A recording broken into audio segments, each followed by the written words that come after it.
नमस्कार, India voice देख रहे हैं आप और मैं हूं आपके साथ शिवम दुबे। इंडिया वॉइस के खास प्रोग्राम देवभूमि समाचार में आप सबका स्वागत है। सीधा रुक करेंगे खबरों की ओर। आपको बता दें कि देश के यशस्वी प्रधानमंत्री नरेंद्र मोदी के नेतृत्व में केंद्रीय वित्त मंत्री निर्मला सीतारमण ने बजट पेश किया, जिसमें कहा, मुझे पूरा भरोसा है कि साल 2047 तक भारत को आर्थिक महाशक्ति के साथ ही विकसित राष्ट्र बनने की दिशा में यह अंतरिम बजट नई दिशा देगा। यह बजट किसानों, महिलाओं, युवाओं और वंचितों के उत्थान में अपनी महत्वपूर्ण भूमिका निभाने वाला है। इसके साथ ही आदरणीय प्रधानमंत्री जी के आत्मनिर्भर भारत की संकल्पना को मूर्त रूप देने में सहायक होगा। समावेशी विकास के साथ ही यह बजट नए भारत के इंफ्रास्ट्रक्चर, कनेक्टिविटी, कृषि, महिला सशक्तिकरण, स्वास्थ्य, पर्यटन जैसे विभिन्न क्षेत्रों को नया आयाम देगा, जिसके द्वारा विकसित भारत 2047 के विजन को सार्थकता मिलेगी।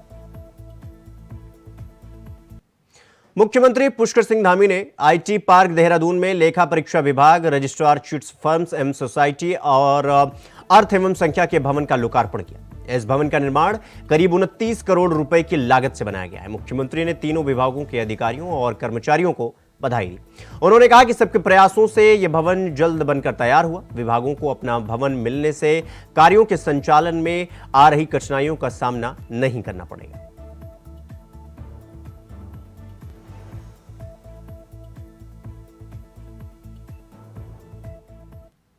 यहां तो कल यूसीसी का ड्राफ्ट सौंपेगी कमेटी। आपको बता दें कि यूसीसी रिपोर्ट कल सरकार को अपना रिपोर्ट सौंपेगी। इस वक्त की ब्रेकिंग न्यूज आपको बता रहे हैं कि कल यूनिफॉर्म सिविल कोड यानी यूसीसी का ड्राफ्ट कमेटी जो है वो सौंपने जा रही है। कल सरकार को यूसीसी रिपोर्ट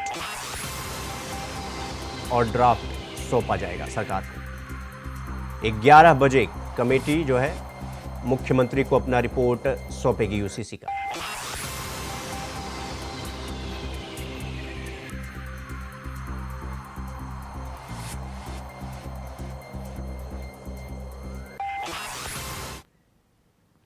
हरिद्वार प्रशासन की टीम ने ग्राम पंचायत की भूमि पर चल रहे अवैध निर्माण को रुकवा दिया है। हरिद्वार के विकास खंड बहादुराबाद की ग्राम पंचायत सुल्तानपुर मजरी के जमालपुर में ग्राम पंचायत की जमीन पर चल रहे अवैध निर्माण को प्रशासन ने रुकवा दिया। ग्राम पंचायत सुल्तानपुर मजरी ने जमालपुर में ग्राम पंचायत की जमीन पर अवैध निर्माण की शिकायत प्रशासन को मिली थी, जिस पर एसडीएम अजय वीर सिंह के निर्देश पर राजस्व विभाग की टीम मौके पर पहुंची और अजय वीर सिंह एसडीएम हरिद्वार ने बताया कि इस जमीन पर अवैध निर्माण हो रहा था, जिसकी शिकायत हमें 2 दिन पहले मिली थी, जिसको लेकर जांच के आदेश दे दिए गए हैं। फिलहाल हमने निर्माण कार्य को रुकवा दिया है और जांच के बाद इस निर्माण को ध्वस्त कर दिया जाएगा।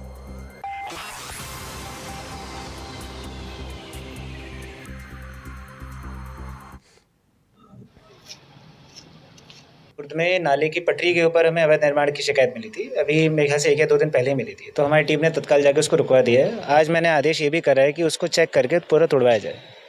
मेरी टीम के द्वारा अवगत कराया गया वहाँ चेक करके लगभग 1020 स्क्वायर मीटर का एरिया है जो कब्जे की जद में लिया जाने की कोशिश की जा रही थी और मौके पे किया जा रहा है। जितना काम उसमें बताया गया कि नींव का काम ज़्यादा हुआ है, तो मैंने उसमें आदेश यही करेंगे एक बार चेक करके उसको पूरा का पूरा अवैध निर्माण जितना हुआ उसको पूरा हटाया जाए, पूरा तोड़ा जाए।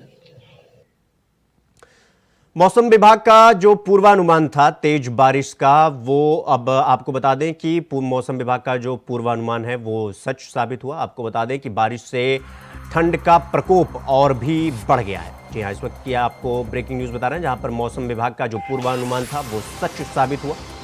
बारिश से ठंड का प्रकोप और बढ़ गया है। बारिश के चलते लोग अपने घरों में कैद रहने पर मजबूर हैं। बाजारों की रौनकें खत्म हो चुकी हैं।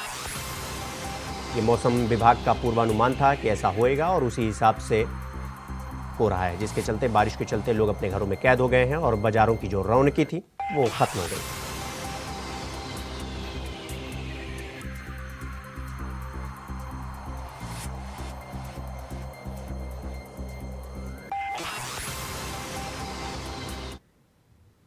प्रदेश के लोगों का इंतजार अब खत्म हो चुका है। लंबे समय के बाद आज प्रदेश में भारी बारिश और बर्फबारी देखने को मिली। बारिश और बर्फबारी का इंतजार समाज का हर वर्ग कर रहा था।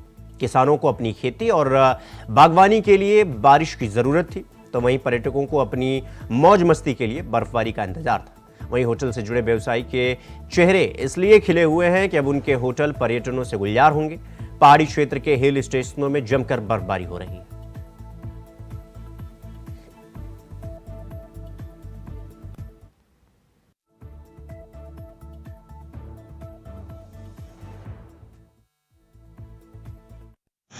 सीजन की पहली बारिश है और किसानों को इस बारिश से बहुत फायदा हुआ है। मौसम विभाग वालों ने भी चेतावनी दे रखी थी इसकी, और जो पहाड़ी इलाका है उनका भी बहुत नुकसान था। ना बारिश होने से उनका भी फायदा हो गया, क्योंकि उनका भी व्यापार बंद पड़ा था। और अब किसानों का भी फायदा है और उनका भी फायदा है, यहाँ से लेके वहीं तक के, मतलब बारिश से, वरना फसलों का बहुत नुकसान हो रहा था हमारी। और बर्फ भी नहीं पड़ रही थी, ना कोई घूमने जा रहा था, यात्रा का बहुत नुकसान था। मैं खुद जा रहा हूँ घूमने के लिए अभी। खबरों में आगे बढ़ेंगे। अगली खबर लक्सर से है, जहां हरिद्वार देहात क्षेत्र के मौसम ने एक बार फिर पलटी मार ली है और अचानक झमाझम बारिश शुरू हो गई है। बारिश के साथ ही जमकर ओलावृष्टि भी हो रही है। मौसम के बदलाव से जहां फिर से एक बार ठंडक बढ़ गई है, तो वहीं ओलावृष्टि से किसानों को भी नुकसान पहुंचना तय है। इससे पहले भी अतिवृष्टि ने किसानों के धान और गेहूं की फसल को नुकसान पहुंचाया था और अब एक बार फिर ओलावृष्टि किसानों को भारी पड़ सकती है।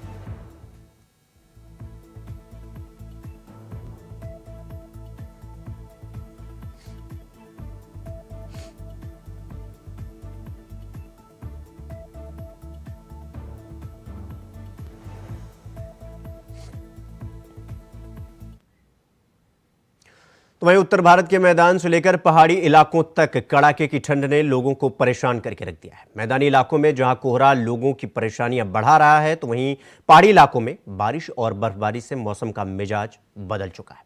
मौसम विभाग की माने तो आने वाले दिनों में अब पहाड़ों पर बारिश और बर्फबारी का दौर जारी रहने वाला है।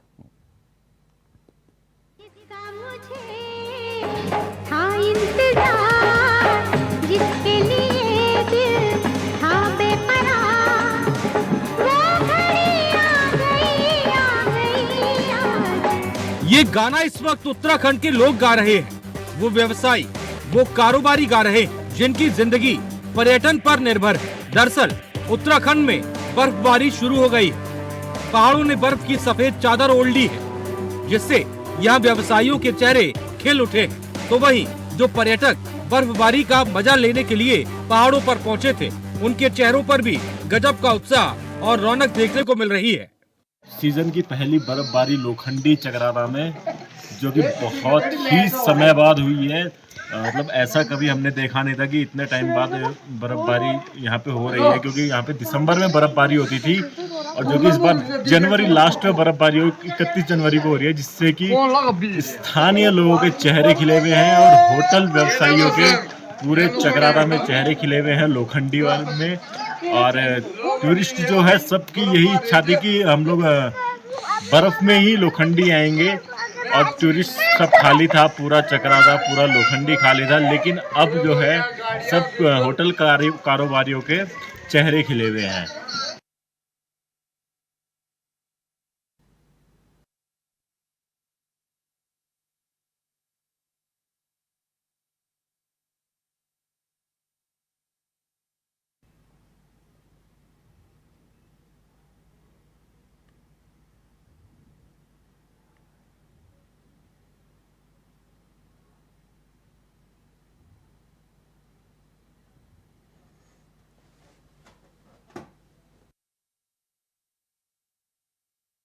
बाबा केदार का दर हो या बद्री विशाल का दरबार या फिर गंगा जी का उद्गम स्थान गंगोत्री ही क्यों ना हो, हर जगह इस वक्त बर्फ की सफेद चादर बिछी हुई है।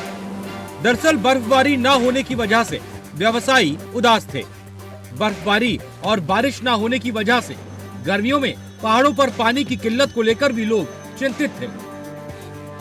लेकिन मौसम विभाग की भविष्यवाणी सच साबित हुई और पहाड़ों पर सफेद सोना बरस पड़ा। 30 जनवरी को देखें और 1 फरवरी को देखें तो इसमें जो रेन, थंडरस्टॉर्म या फिर स्नोफॉल की जो एक्टिविटी है वो करीब करीब ज़्यादातर जगहों में मिलने वाली प्रदेश में। तो जो रेन, थंडरस्टॉर्म एक्टिविटी हो तो ज़्यादातर जगहों में है ही है। लेकिन जो स्नोफॉल की अगर बात करें तो उसमें जो बर्फबारी है वो अंदर के जो हमारे डिस्ट्रिक्ट है, जिनमें कि 3000 मीटर या उससे अधिक ऊंचाई के क्षेत्र है, तो उनमें कुछ जगहों में भारी से बहुत भारी बर्फबारी वो देखने को मिलेगी 3000 मीटर और उससे अधिक ऊंचाई के क्षेत्रों में।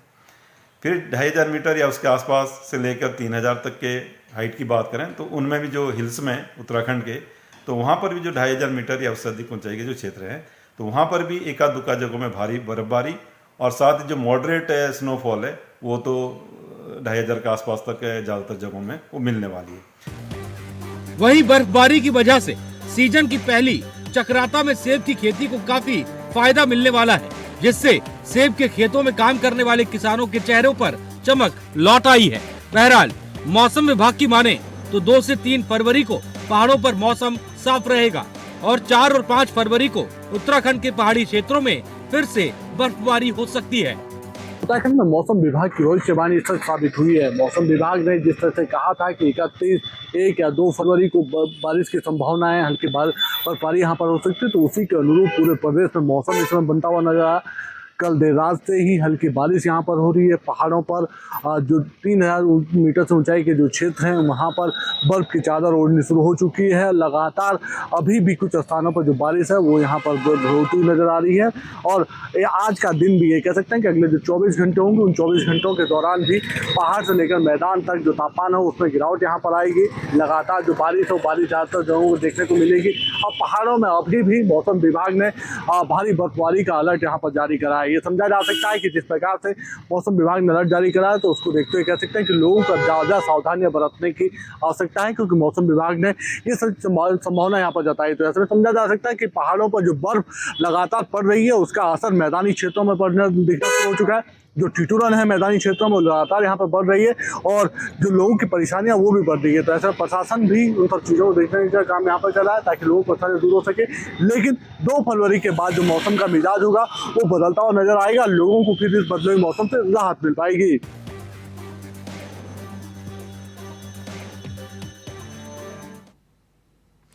अपने बयानों के लिए अक्सर चर्चा में रहने वाले उत्तराखंड भाजपा के प्रदेश प्रभारी और राष्ट्रीय महामंत्री दुष्यंत गौतम ने के एक बार फिर बोल बिगड़ गए। भाजपा कार्यकर्ताओं को संबोधित करते हुए दुष्यंत गौतम ने इंडिया गठबंधन के घटक दलों पर विवादित बयान दिया है। यह बात दुष्यंत गौतम ने उस वक्त कही जब देहरादून स्थित बीजेपी महानगर कार्यालय में वह राज्य की सभी 5 लोकसभा सीटों के लोकसभा कार्यालयों का वर्चुअल उद्घाटन कर रहे थे। इस दौरान मंच पर उत्तराखंड के मुख्यमंत्री पुष्कर सिंह धामी, बीजेपी प्रदेश अध्यक्ष महेंद्र भट्ट सहित भाजपा के कई दिग्गज नेता मौजूद थे। उदाहरण थोड़ा अजीब सा लगेगा, लेकिन भाव अगर समझेंगे तो उसने उनको समझाया कि ये गठबंधन जो है, जैसे मोहल्ले के अंदर सारे के सारे जो डॉग्स होते हैं आपस में भौंकते रहते हैं, शोर मचाते रहते हैं, लड़ते रहते हैं, लेकिन जब उनको पकड़ने वाली गाड़ी आती है तो सब मिलकर उस गाड़ी वाले पे भेजने का काम। तो वहीं भाजपा के प्रदेश चुनाव प्रभारी दुष्यंत कुमार गौतम का बयान एक बार फिर भाजपा के लिए चिंता का विषय बन गया है। इंडिया गठबंधन के दलों को कुत्तों की संज्ञा देते हुए जिस प्रकार से भाजपा नेता ने बयान दिया है उसे सीधे तौर पर भाजपा के लिए चिंता और विपक्षी दलों को भाजपा पर हमला करने का एक और मौका दे दिया है। उत्तराखंड भाजपा के प्रदेश चुनाव प्रभारी दुष्यंत कुमार गौतम का एक और बयान वायरल होने लगा है। इस बयान में उन्होंने इंडिया गठबंधन के जो सहयोगी दल हैं उन सभी को एक कुत्ते के झुंड के रूप में करार करने का काम यहाँ पर किया है, जो सीधे तौर पर आपस में भौंकते हैं, लेकिन जैसे ही कोई गाड़ी उस मोहल्ले से गुजरती है तो उस पर फिर भौंकने का काम उनकी तरफ से कहते हैं। उनका कहना है कि यही हाल इस समय इंडिया गठबंधन के दलों का यहाँ पर हो रखा है, लेकिन बीजेपी अपने चुनाव एजेंडे को लेकर स्पष्ट है, उनकी नीति स्पष्ट है और लक्ष्य यही है कि इस बार चुनाव में 400 सीटें जीतनी है, 400 सीटों में ज्यादा लक्ष्य पाना है और हर सीट पर 5 लाख से ज्यादा का मार्जिन तैयार करना है। उसके लिए बीजेपी ने अपने कार्यकर्ताओं की फौज तैयार कर ली है। हर कार्यकर्ता को प्रशिक्षण देने का काम यहाँ पर किया गया है। ऐसे में इंडिया गठबंधन भले ही कोई भी प्रयास यहाँ पर कर ले वो सफल नहीं होगा। बीजेपी इस चुनाव को बड़े मंत्र से जीतेगी, बड़े मार्जिन से जीतेगी और विपक्षी दलों को मात देने का काम करेगी। कैमरामैन निशांत चौहान के साथ अभय कैंतुरा, इंडिया वाइज, देहरादून। वहीं उत्तराखंड बीजेपी के प्रदेश प्रभारी दुष्यंत गौतम ने लोकसभा के प्रत्याशियों को लेकर कहा कि इस पर पार्लियामेंट्री बोर्ड फैसला करेगी। हालांकि वे इस मुद्दे पर भी कांग्रेस पर निशाना साधने से नहीं चुके। उन्होंने कहा कि कांग्रेस में एक परिवार अपने नजदीकी लोगों को प्रत्याशी बनाता है, जबकि बीजेपी पार्लियामेंट्री बोर्ड प्रत्याशियों का चयन करती है। आपको बता दें उत्तराखंड की सभी 5 लोकसभा सीटों पर बीजेपी का कब्जा है और इस बार भी बीजेपी सभी सीटों को जीतने की तैयारी में जुटी हुई। जहाँ तक प्रत्याशियों की बात है, वहाँ पर कांग्रेस में तो एक परिवार ने घोषणा करनी होती है, जो वहाँ का एटीएम का काम करता है वो बन जाएगा, लेकिन यहाँ लोकतंत्र है, यहाँ पर प्रदेश वालों से भी पूछा जाएगा। सब सर्वे करने के बाद में पार्लियामेंट्री बोर्ड है, वो बोर्ड निर्धारित करेगा जब उम्मीदवार घोषित होगा। खबरों में आगे बढ़ेंगे। अगली खबर डोईवाला से है, जहां त्रिस्तरीय पंचायत संगठन के प्रतिनिधियों ने ब्लॉक प्रमुख भगवान सिंह पोखरियाल के नेतृत्व में मुख्यमंत्री और प्रधानमंत्री के नाम ज्ञापन सौंपा। उन्होंने मांग की कि कोविड काल में जिस तरह से सभी पंचायत प्रतिनिधियों ने कोरोना काल में सेवा का काम कर बाहर से आने वाले लोगों को रखा था, उनके भोजन की व्यवस्था के साथ सभी सुविधाएं मुहैया कराई थी, लेकिन कोरोना काल के 2 साल पंचायत प्रतिनिधियों को काम करने का मौका नहीं मिला। इसलिए हम चाहते हैं कि पंचायत प्रतिनिधियों का कार्यकाल 2 वर्ष तक बढ़ा दिया जाए। हैं कि जो हमारा 2 साल कोविड में ख़राब हो गया 2020 और 2021, तो वो हमारा 2 वर्ष का कार्यकाल बढ़ाया जाए, जिससे हम बाकी समाज सेवा अच्छी तरह से कर सकें। जो कमी थी हमारी उस टाइम रहेगी वो अब पूरी हो सके, यही चाहते हैं कि 2 साल और बढ़ाया जाए। कमियाँ नहीं, कुछ बजट नहीं आया, जो कुछ भी किया हमने अपनी तरफ से किया। वहाँ पे राशन बांटना था, जो भी था कोविड में गाँव में बहुत सारी समस्याएँ थी, कोई सुविधा नहीं थी उस टाइम। तो 2 साल बहुत मुश्किल से गुजारे हम लोगों ने, सभी की मदद की, जो भी किया अपने पास से किया, बाकी कुछ नहीं आया, कोई बजट नहीं आया, कुछ नहीं आया था हमारे पास उस टाइम पे। 2 साल जो भी था हमने अपने पास से किया, चाहे कोई राशन था, चाहे किसी को रेसिडेंस देना था, कुछ भी था अपने पास से किया जो भी हुआ। तो वहीं अगली खबर पौड़ी से है, जहां अपर पुलिस अधीक्षक जया बलोनी ने आगामी लोकसभा चुनाव को देखते हुए सुरक्षा की दृष्टि से जनपद पौड़ी के थाना अध्यक्षों के साथ वर्चुअल बैठक करते हुए जरूरी निर्देश दिए। उन्होंने जनपद में सत्यापन अभियान और वाहनों की सघन चेकिंग के अभियान चलाने के निर्देश जारी कर दिए हैं। अपर पुलिस अधीक्षक ने कहा कि लोकसभा चुनाव को लेकर सुरक्षा की दृष्टि से पुलिस मुस्तैद है। साथ ही सभी मकान मालिक अपने किराएदारों का सत्यापन करवाएं। दुकानों और अन्य संस्थानों पर काम करने वाले बाहरी मजदूरों का भी सत्यापन करा जाए, उसको लेकर जागरूकता अभियान चलाया जा रहा है। बावजूद उसके यदि बाहरी लोगों का सत्यापन नहीं होता है तो मकान मालिकों के खिलाफ कार्रवाई अमल में लाई जाएगी।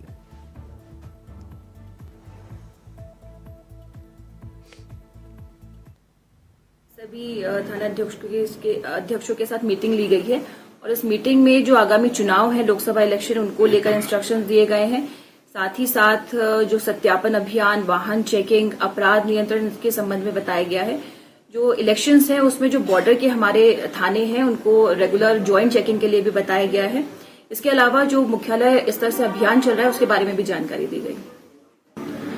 जी, वो बॉर्डर मीटिंग ली गई है क्योंकि जो कोटद्वार का क्षेत्र है, जो पौड़ी जनपद का कोटद्वार क्षेत्र है, वहां से और कालागढ़ से जो जनपद बिजनौर है यूपी का, उसकी सीमाएं टच करती हैं।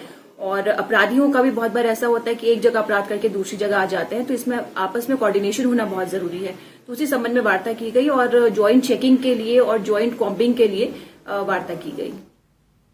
तो अगली खबर रुड़की से है, जहां ड्रग और एफडीए की टीम लगातार दवाइयों की कंपनियों में औचक निरीक्षण कर रही है। जो कंपनी मांगों के अनुरूप नहीं चल रही है, उन कंपनियों को सही तरीके से काम करने का निर्देश दिया जा रहा है।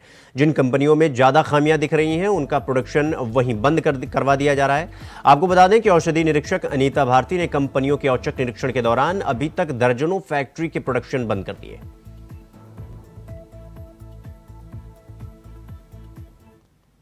हमारे औषधि निरीक्षक द्वारा एक टीम बनाई गई है, जिसमें हमारी एफडीए विजिलेंस की टीम भी है, हम हैं, और हमारे सेंटर के इंस्पेक्टर हैं। और जितनी भी कंपनियां हैं उन पे उनका जो कंपनियां हैं उनको कुछ नियमों का पालन करना होता है। जीएमपी रूल्स एंड रेगुलेशन के अनुसार ही कंपनियों का संचालन किया जा सकता है। जितनी भी दवाइयां बनती हैं उनके लिए हर चीज़ का जो कि दवाइयां मैन्युफैक्चरिंग के दौरान टेम्परेचर, ह्यूमिडिटी एंड हाइजीनिक जो फैसिलिटीज़ होती है उनका ध्यान रखा जाता है। तो कुछ कंपनियां ऐसी हैं जिनके द्वारा कोई भी नियम फॉलो नहीं किए जाते हैं। वाटर सिस्टम से लेके जब भी हम किसी कंपनी में एंट्री करते हैं उसके अंदर स्टार्टिंग से लेकर के जो दवाइयां हैं वो मार्केट में आने तक सारे रूल्स फॉलो करने जरूरी होते हैं।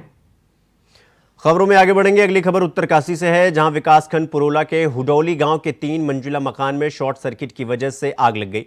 आग लगने से घर में रखा सारा सामान जलकर खाक हो गया। घटना में कोई भी जानमाल का खतरा नहीं हुआ है। गांव के लोगों ने और एसडीआरएफ की टीम ने कड़ी मेहनत के बाद आग पर काबू पाया।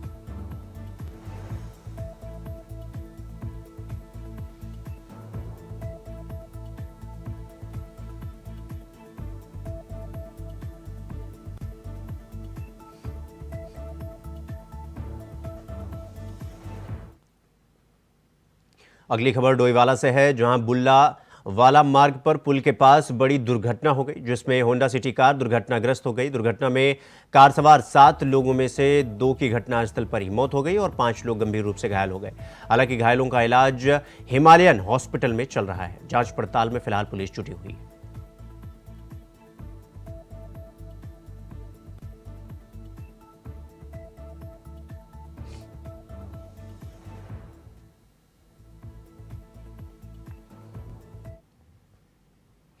खबर देहरादून से है, जहां एक व्यक्ति की संदिग्ध अवस्था में मौत हो गई, जिसको लेकर सीओ रायपुर अभिनय चौधरी ने बताया कि 112 पर उन्हें सूचना मिली थी। सूचना मिलते ही मौके पर पहुंची पुलिस ने दरवाजा तोड़कर अंदर देखा तो व्यक्ति बेहोशी की हालत में मिला।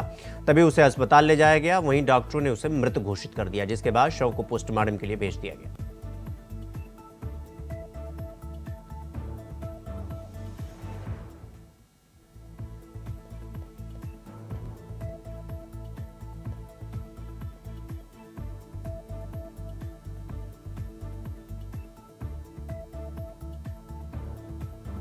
ये 28 तारीख को 112 पे सूचना मिली थी कि एक जो उनके किराएदार ने बताया कि जो रामदयाल हैं, लखनऊ के रहने वाले हैं, जिनकी उम्र 55 वर्ष है, वो लोक सूचना विभाग में काम करते थे और वो 2 दिन से दरवाज़ा नहीं खोल रहे हैं। जब पुलिस वहाँ गई और मौके पे अड़ोस पड़ोस वालों के साथ मिलकर दरवाज़ा खोला गया तो उनकी वहाँ डेड बॉडी पाई गई। प्राइमा फेसी देख के पता लगा कि वो काफ़ी टाइम से बीमार थे और उनके लीवर की और काफ़ी चीज़ों की दवाइयाँ चल रही थी। तो जब देखा, फिर उनके फैमिली वालों को बताया गया तो यही चीज़ सामने निकल के आई कि उनकी जो डेथ है वो लंबी बीमारी के कारण हुई है और बाकी फैमिली वालों से इनपुट लेके उसमें जांच की जा रही है। तो वहीं ज्ञानवापी मस्जिद प्रकरण पर जिला कोर्ट वाराणसी का महत्वपूर्ण फैसला आया है। कोर्ट ने हिंदू पक्ष को व्यास तहखाना में पूजा करने की अनुमति दे दी है और जिला प्रशासन को 7 दिनों के भीतर पूजा अर्चना की व्यवस्था करने के निर्देश भी दे दिए। कोर्ट के इस फैसले के बाद हिंदुओं और साधु संतों में खुशी की लहर है। साधु संतों ने ज्ञानवापी पर आए कोर्ट के फैसले का स्वागत किया, साथ ही संतों ने खुशी का जश्न भी मनाया।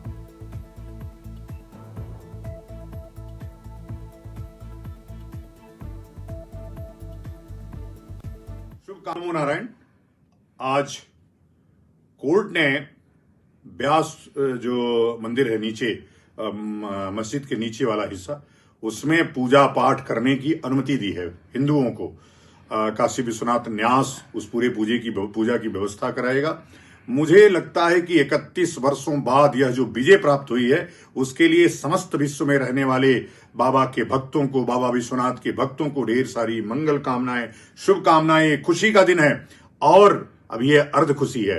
पूर्ण खुशी तब होगी जब वहां से मस्जिद पूरी तरह से समाप्त होकर के बाबा को विराजमान करके, और जो बाबा अंदर विराजे हैं उनका दर्शन, हम दिव्य दर्शन हम सबको मिलेगा।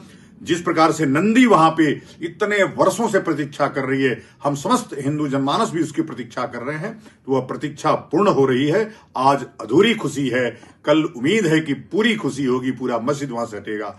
ओम नमो नारायण। जय जय हिंदू राष्ट्र, जय बाबा विश्वनाथ। नमो नारायण। देवभूमि समाचार में फिलहाल अभी के लिए बस इतना ही। देश दुनिया की तमाम खबरों को देखने के लिए देखते रहिए इंडिया वॉइस। नमस्कार।